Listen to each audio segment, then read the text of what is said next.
Joseph Jr., now that's a whole nother story there.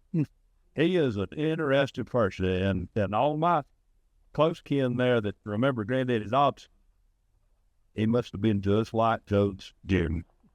He could tell a story. Good, yeah, Barbara. Well, yeah, I think. Yeah, and there was about that much truth in the story that Granddaddy Dobson told, but there was some truth in there. But he was a good storyteller, so that had to be a genetic trait was passed down. There's a number of stories about Joseph Jr.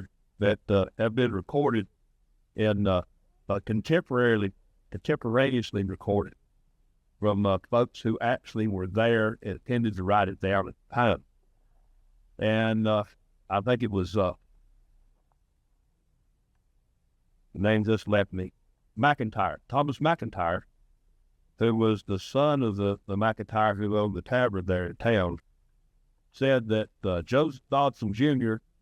was an attendee at every session of court, either as a defendant, plaintiff, or exercise, and said that after court, they had the occasion to go across the street there to McIntyre's Tavern and sit around the fire, and they would tell stories.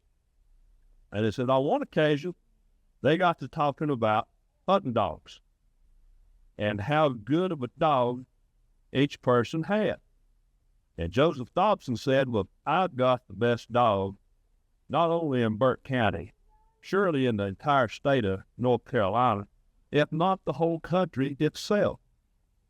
He said, I was hunting up on the chimneys, and the chimneys are just on the other side of Dobson's Knob.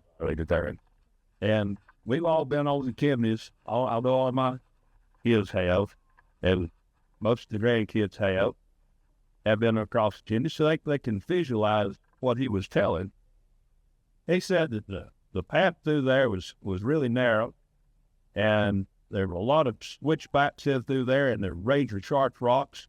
Said he had a dog that got caught on a deer track, and said that dog took off after that deer, chasing it, and cut around one of those sharp turns in the path that ran straight on at one of those razor sharp rocks and split that dog right in half. He said, well, my father, who was a finished surgeon in the war, had always said, if you press flesh back together immediately and hold it, it will knit itself flat.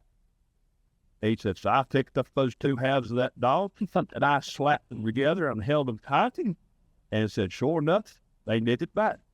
He said, but in my haste, I got two legs going up and two legs down.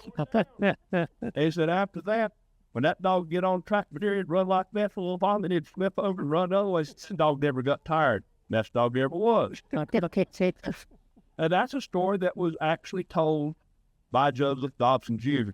And somebody heard had the forethought to write it down.